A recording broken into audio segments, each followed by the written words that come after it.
Hello, this is Nadia from Molten Imaginings, and today I am going to attempt to paint a Bob Ross painting on my Encaustic hot plate. Just give it just a little hue here, just a little pinkish hue. Then we'll push us in some nice little clouds here.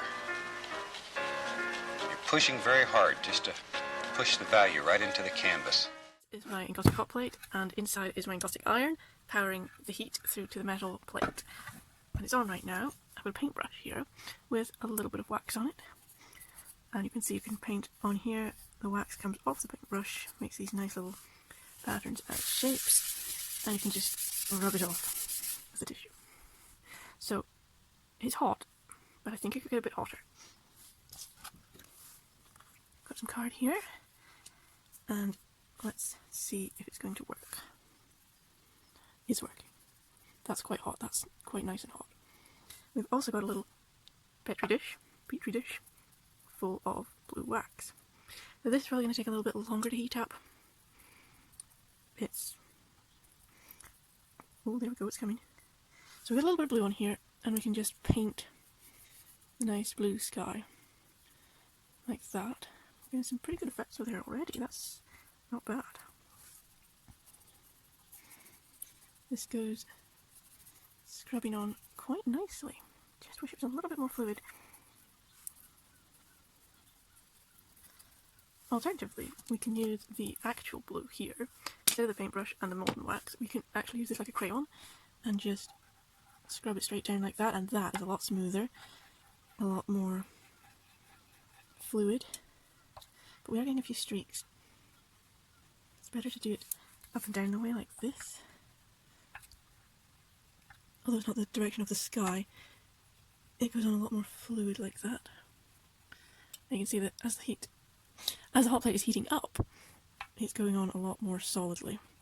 If we keep this back and forth motion, we get generally quite a solid colour coming out. I already do get a few little bibbles here and there with the wax clumps. So we've got a rough blue, and that's a pretty rough blue to be fair. It could do with some polish. You have to be very, very light with this, or you get effects like that. So if we return to our brush, there immediately you can get softer effects. Just have got quite a few of these bits coming off. You can also use the tissue. There's some good smudging effects happening there. That's very hot now, that hot plate. So let's go back to this one and just scrub it on quite gently. And we're going to get a nice smooth finish to that sky.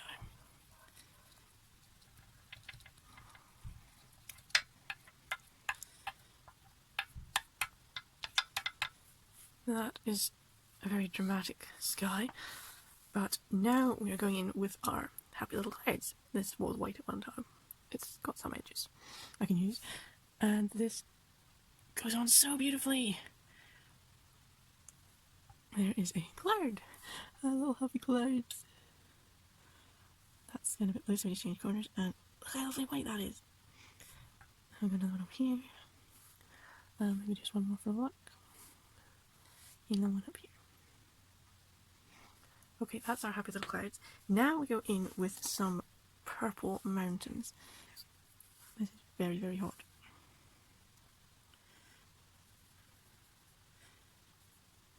There's a general outline of mountains, and then we go back in with a blue, different tone of blue. Oops, that one is a bit darker. It's not the same colour as the sky, it's slightly different. And we get this lovely, smooth, thick colour, which is glorious. And we can blend in so the purple gets blended with the blue. And we've got these, like, palette knife strokes almost. It's lifting up the wax and putting down the wax. So if we go like that, lifting it up on one side, putting it down on the other. Now we go back in with the white and redefine the snow. So this one's getting very dramatic.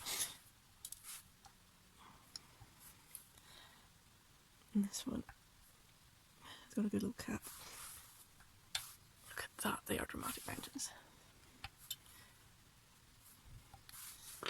We can even, just to add a little more interest, I suppose. And a bit scrubby down here. That's very nice and textured, that. But we don't want that effect, we want it to stay nice and palette knifey. So I just go back over with a smooth colour. Smooth out the mountains a bit. Still got this white snow. And you can just keep going back over and back over. But now we need to sort out the middle ground. And I think I've got too much wax here, so we just go in with a tissue and smudge it all away. And we've got this glorious lake. It goes right up to the edge of the mountains. This icy lake.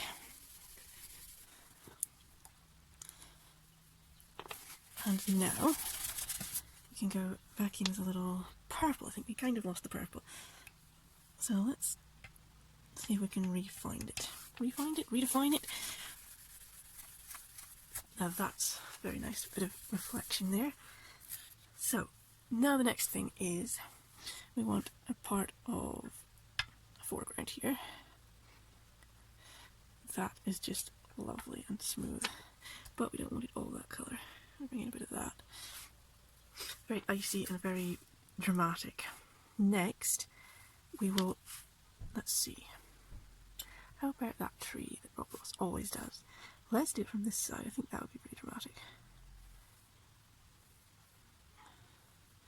Now that's a dramatic tree. That's a very dramatic tree. Now, where is my evergreen? That.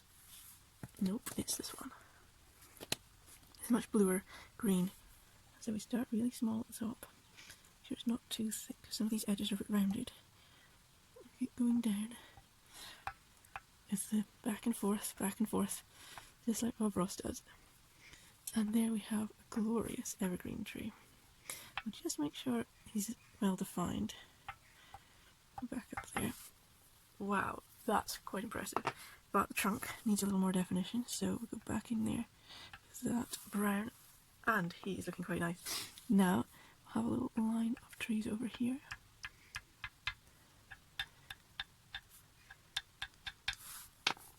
Yeah, just above the waterline. This could do with a bit of sharpen, I think. Here's a sharper edge. Ah, there's a sharper edge. These teeny tiny trees over here.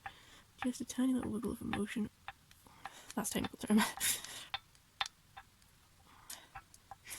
And I've got these little tiny trees. I mean, they're really, really tiny. And they're in the background. But in order to make it look just so, I think we need just a tiny bit of reflection.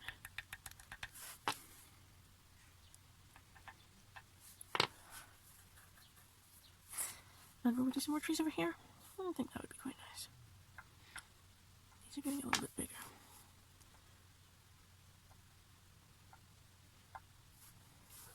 And they're a bit more tree-like. So what we could do is make these bigger.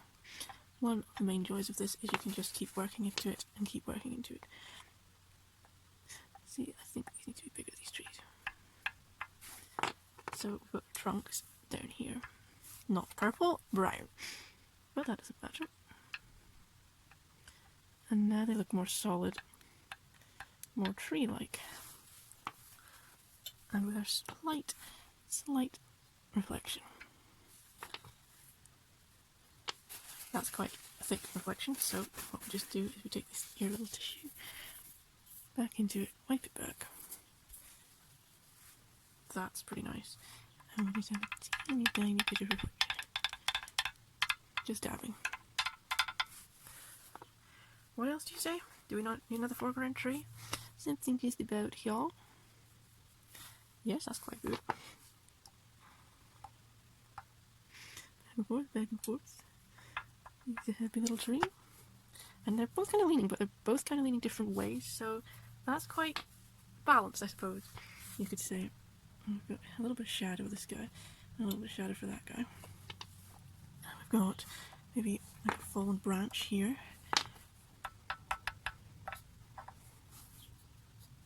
And you could add as much as you like. In fact, I think to finish it off, we will just add a little red flower or two in the very foreground there. And there we have a Bob Ross painting in Encaustic style.